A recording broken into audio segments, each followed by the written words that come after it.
Hay sonrisas blancas, hay sonrisas que pues de pronto no son tan blancas, hay sonrisas de forma perfecta y hay sonrisas pues que tienen, digamos, los dientes con libre albedrío.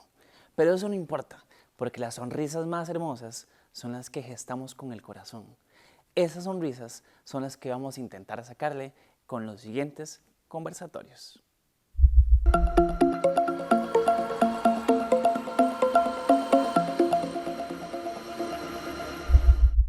Hola, mi nombre es Adrián Gómez, soy docente e investigador de la Facultad de Odontología de la Universidad de Costa Rica.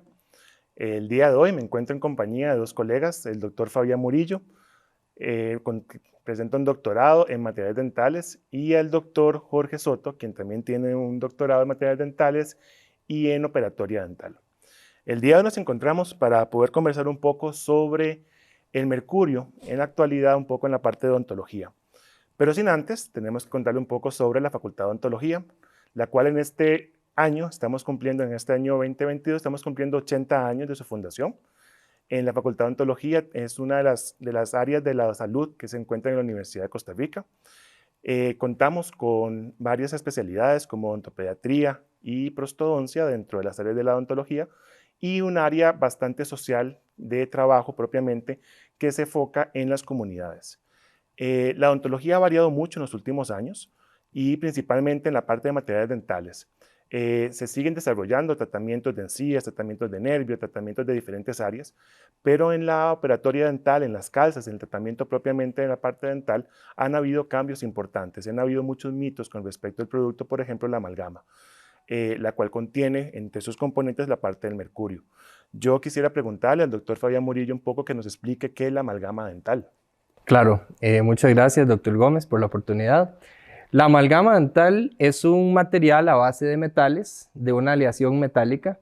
Se compone de un polvo, que es la parte metálica, que no es mercurio, ¿verdad? Porque estamos hablando del mercurio, y la parte líquida es el mercurio, que es el único metal que está líquido a temperatura ambiente. Entonces, es como hacer una mezcla entre un líquido y un polvo, ¿verdad? Entonces, a la hora de hacer esa mezcla, el material se convierte en un gel, y este gel va a endurecerse poco a poco para que tome propiedades de dureza alta, ¿verdad? Que es lo que conocemos como un material duro, fuerte, como ya un metal. Pero al inicio vienen estas dos partes, polvo y líquido, ¿verdad? Y las aleaciones del polvo de metal puede contener plata, puede contener zinc, puede contener cobre, principalmente. Entonces, a la hora de mezclarse con el mercurio, se convierte en una masa que permanece suave por un periodo corto de tiempo y luego se empieza a endurecer. Entonces, al adquirir estas propiedades, rellena, digamos, espacios en el tejido dental que antes hubo un proceso de caries. Entonces se considera un material restaurador. Un material restaurador, nosotros en odontología le llamamos a aquel material que va a reparar un defecto en el tejido dental. Entonces, si hubo un proceso de caries, el tejido dental sufrió, fue afectado, hubo que removerlo para eliminar algún foco infeccioso o algo por el estilo, hay que reponer ese espacio perdido con un material artificial. Y en este caso la amalgama ha sido un material utilizado hace muchísimos años con un éxito muy grande, debido a que tiene varias ventajas. Es un material muy resistente a las condiciones de humedad que tiene el medio oral, que recordemos que está la saliva. Nosotros ingerimos líquidos de diferente índole, ácidos, no tan ácidos, fríos, calientes. Entonces este material, cuando adquiere sus propiedades, se convierte muy resistente a ello. También entonces es bastante duro para resistir las fuerzas de masticación cada vez que nosotros comemos.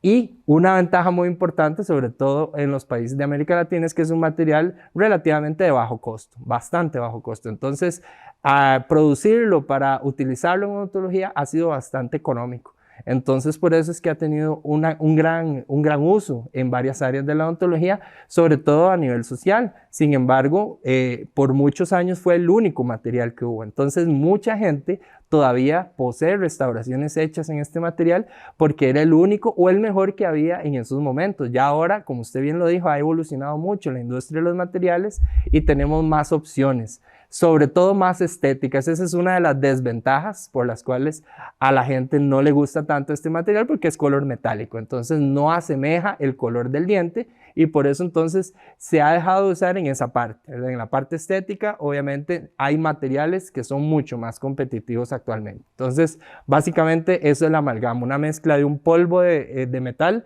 con mercurio líquido, se hace una masa dura y entonces al endurecerse se forma un material restaurador que repara un defecto en alguna pieza dental. Claro, Ahí, claro, perdona, doctor. No, no. ahí yo creo que lo que está diciendo Fabián realmente es importante tomar en cuenta que la justificativa hoy en día para usar amalgama es estrictamente financiera. Él mencionó muy bien, existen una serie de materiales más estéticos y no solo más estéticos, sino también más conservadores. La amalgama, dentro de sus limitaciones, está muy presente el hecho de que ella no se llega a adherir al diente, sino que requiere que hagamos como un huacal en aquel diente, de manera que la amalgama quede trabada dentro.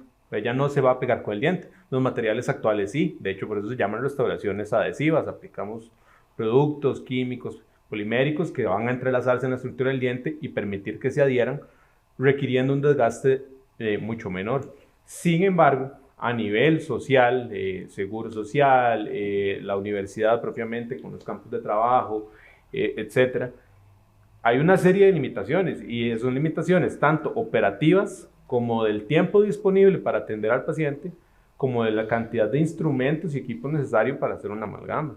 Entonces, si nosotros dijéramos, no, pero si no es el mejor material, cambiémoslo, una decisión radical, pues no es algo así tan fácil.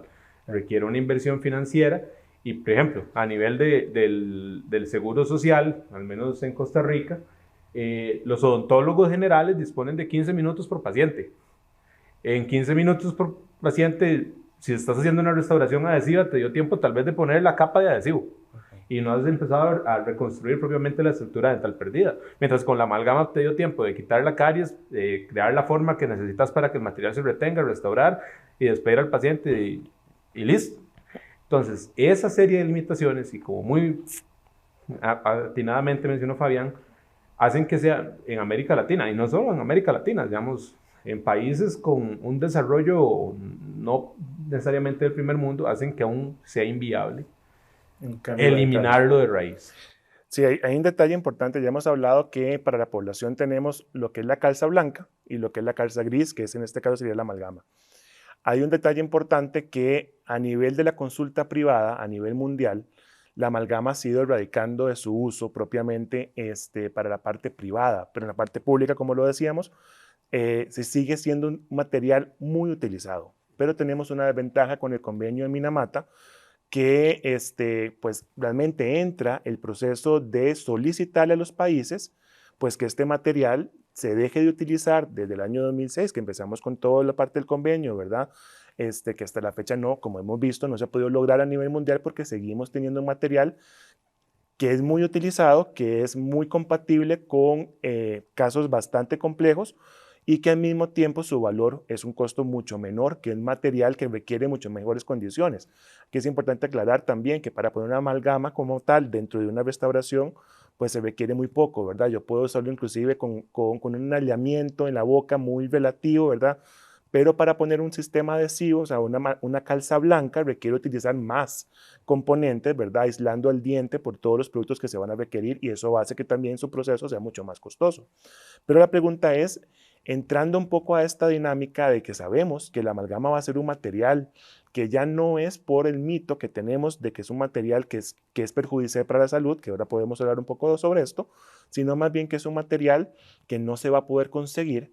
¿Qué opinión damos con respecto a su uso a nivel público, verdad? Donde requerimos un material de bajo costo y que al mismo tiempo tengamos una durabilidad como lo tiene la amalgama.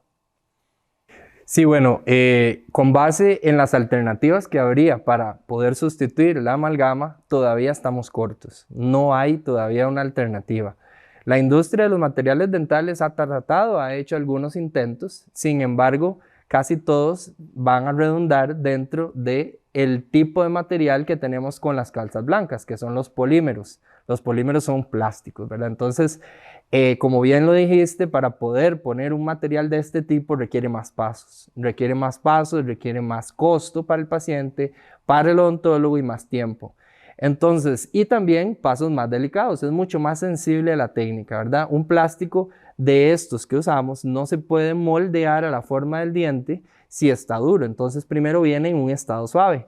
Para que él se endurezca y ya alcance una propiedad que pueda permanecer en boca bastante tiempo, tenemos que hacer varios procesos, que esos son procesos delicados. Entonces, por ejemplo, la humedad de la boca les afecta. Si hay humedad dentro o cerca de ese material plástico, ese material no se va a endurecer. Entonces, eso va a generar, obviamente, que estas alternativas no sean fáciles de conseguir. Entonces, un material con la manipulabilidad tan sencilla, entre comillas, que tiene la amalgama, todavía no lo tenemos. Que sea fácil de colocar, que sea rápido de colocar y que no tenga una técnica tan sensible ni que requiera de equipo, porque también para poder endurecer estos plásticos necesitamos de una fuente de energía. En el caso de los odontólogos usamos una luz. Entonces, una fuente de luz la necesitamos, es un equipo. Ahora ya no son tan costosos como antes, pero sí, es un equipo que necesitamos tener a la par. Entonces, ahí va reduciendo las posibilidades de algunos sectores. Entonces, en cuanto a la caja, como bien lo dijo Jorge, el tiempo tan corto que hay para atención, se va a hacer difícil colocar un material de este tipo. Se ha tratado de mezclar, de hacer híbridos, y decir, bueno, vamos a tratar de mantener un polvo que no sea plástico, sino que sea a base de óxidos metálicos, para parecerse un poquito a la amalgama, y por otro lado lo amarramos con un plástico, pero entonces ya vuelve a ser este tipo de material polimérico. Entonces ahí se va complicando. Entonces, desgraciadamente, al día de hoy no tenemos aún una alternativa que podamos vislumbrar como que ya es la alternativa fehaciente para sustituir al material, por lo menos a nivel público. Y privado, pues sí, porque ya, como bien lo dijiste, ya la estética, ¿verdad?, ha desplazado bastante la amalgama. Entonces, pero a nivel público sí se complica tener una alternativa. Además, otra de las complicaciones que tal vez yo considero que puede ser más severas es la longevidad que te ofrece la amalgama.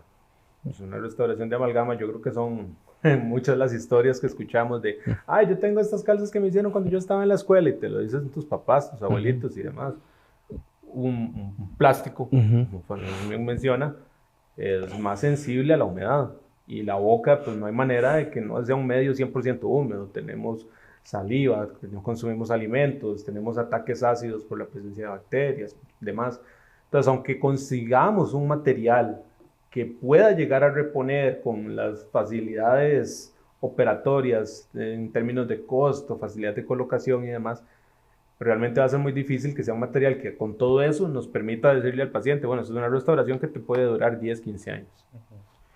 Esa es una de las grandes limitaciones. Y yo quería retomar un poco lo que mencionaste del convenio de Minamata, sobre todo porque realmente, y ahí sí peco un poco de desconocimiento sobre cómo pretenden hacerlo, pero justamente hoy estaba comentando con Fabián, en Brasil, donde bueno, nosotros hicimos el posgrado, hace un mes, salió una resolución del Ministerio de Salud prohibiendo el uso de amalgama en gestantes, lactantes y menores de 15 años.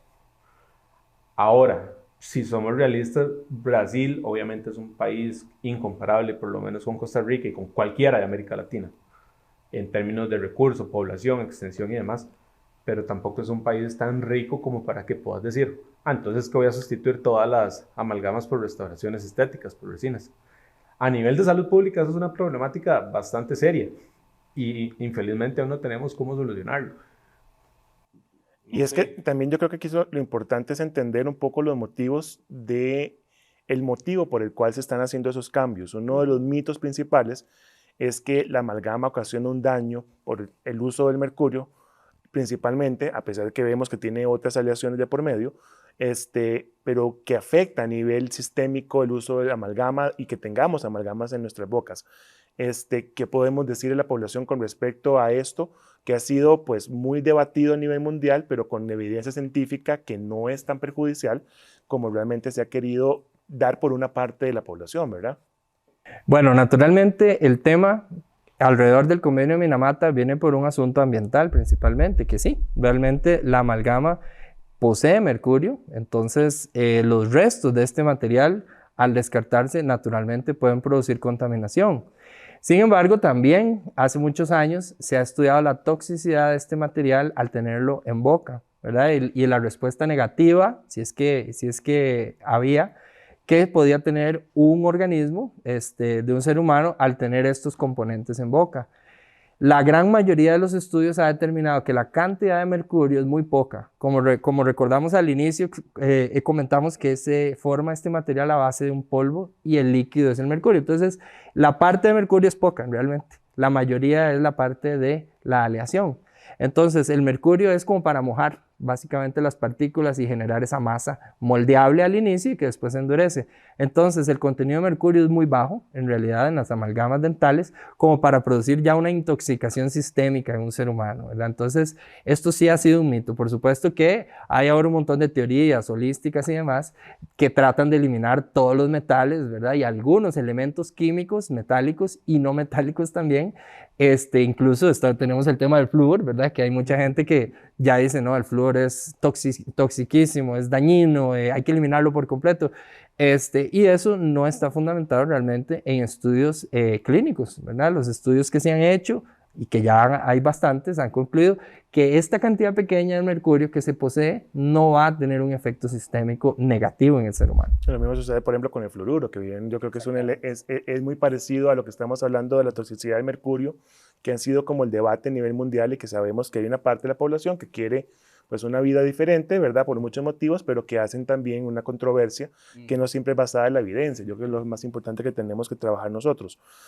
Uno de los detalles más importantes también que tenemos es lo que hablamos, ¿verdad? Que cuando nos obligan las autoridades, muchas veces sin saber exactamente las consecuencias, tenemos la problemática de que no tenemos alternativas tan fáciles de entrar, ¿verdad? Sabemos que a nivel de la Caja del Seguro Social el uso de la amalgama es el elemento principal, a pesar que pueden hacer otro tipo de restauraciones, pero sí la amalgama es un material que es muy utilizado y nosotros mismos dentro de la Facultad de Odontología, cuando trabajamos más que todo a nivel de campos de trabajo que nos tocan ir a zonas muy alejadas, zonas indígenas, etcétera, tenemos que realizar muchas veces el uso de este material por las condiciones en las que nos encontramos para trabajar con esta población. El doctor Jorge Soto ha sido una persona que ha trabajado muchísimo con las poblaciones de riesgo social y que ha tenido la oportunidad de campos de trabajo, y tal vez como importante comentarle un poco a la población de cómo es la experiencia de trabajar dentro de un campo de trabajo y por qué la necesidad realmente de trabajar con la amalgama dentro de esos aspectos como este material que tenemos más idóneo en este momento. Sí, bueno, efectivamente el mercurio se vuelve, bueno, el mercurio no, la amalgama se vuelve, digamos, un mal necesario. ¿Y por qué digo un mal necesario? Porque lo ideal sería, yo creo que la forma más fácil de erradicarlo sería simplemente que no lo necesitemos. Si nuestra inversión estuviera un poco más hacia promoción de la salud, prevención de la enfermedad, e incluso reconozco que también es muy necesario reeducar al odontólogo para saber cuándo realmente se requiere una intervención invasiva a la hora de remover una caries que posiblemente se podría tratar de una manera conservadora, remineralización y demás, iríamos reduciendo considerablemente la necesidad de colocar amalgamas. En campos de trabajo, cuando trabajamos en zona indígena, en zona rural, zonas muy aisladas, el principal problema era que ni siquiera se llegaba a la información de promoción de la salud y prevención de las enfermedades. Entonces, era muy interesante porque eso ya es más anecdótico. En este momento no les puedo dar una evidencia porque no lo tenemos documentado de una manera estadística. Pero, por ejemplo, nosotros veíamos poblaciones que más o menos hasta los 30 y 35 años de edad no tenían caries. De 35 años para abajo ya empezaron a tener caries los niños, los adolescentes y demás. Y más o menos eso coincidía en el momento que pusieron un mini super. Entonces ya empezó a haber confites, ya empezó a haber popes, ya empezó a haber chicles, chirulitos, papas tostadas, etcétera, cualquier tipo de snacks. Entonces ahí entra el rol del azúcar. Si no prevenimos, no damos una educación nutricional, una información sobre cómo hacer higiene oral adecuada después del consumo de azúcares y demás para prevenir el desarrollo de la caries, aumenta la enfermedad. Entonces aumenta nuestra dependencia del material que vamos a utilizar para restaurar aquella lesión. Tal vez sea una solución muy romántica o una forma muy romántica de verlo, pero creo que lo más, o el futuro que tenemos para lograr erradicar nuestra necesidad y dependencia de un material sería invertir en promoción de la salud. Eso es definitivo. Yo creo que la discusión da para más. Yo creo que podríamos aquí sentarnos un montón de tiempo más para discutir sobre el tema, pero creo que realmente es importante entender que a nivel de la odontología el uso de la amalgama ha sido sumamente necesario. Fue uno de los primeros materiales de uso realmente para las restauraciones dentales y que realmente es un material que en este momento, según la evidencia científica, es muy difícil de sustituirlo a este momento. Por eso es que todavía sigue siendo un material de uso a nivel mundial. Y que realmente, a pesar de que tenemos directrices del gobierno, directrices de parte de instituciones, hay que pensar también en la población y en la necesidad propiamente de ellas. Yo creo que el tema realmente podemos sacarle mucho más provecho, pero es importante basarnos siempre en evidencia científica, tener siempre la literatura a mano, ¿verdad? Y entender que no siempre vamos a poder tener las mejores condiciones para trabajar y que este tipo de materiales nos ayudan mucho a darle una mejor restauración a las poblaciones que muchas veces requieren. Y como dijo el doctor Jorge Soto, tenemos que cambiar un poco la dinámica del área de la salud y enfocarnos principalmente en la promoción de la salud, la prevención de la enfermedad, que son las áreas los que nos van a ayudar a que en un futuro este tipo de materiales realmente los podamos erradicar, pero principalmente por un control de las enfermedades bucodentales más adelante. Así que agradecerles al doctor Fabián Murillo y al doctor Jorge Soto. Mi nombre es Adrián Gómez, representante de la Facultad de Odontología de la Universidad de Costa Rica, en este espacio que nos brindaron para hablar un poquito sobre el mercurio y en la área de la odontología. No sabemos, de pronto, qué tenemos en la boca, si esas amalgamas de mercurio que nos pusieron todavía siguen ahí, pero sobre todo tenga en cuenta que lo que usted lleva en la boca son dos cosas. La primera es muchísima esperanza que puede regalar hoy a cualquier persona que se tope por la calle. Y dos, una sonrisa que acompañe esa esperanza. Gracias por acompañarnos en estos conversatorios.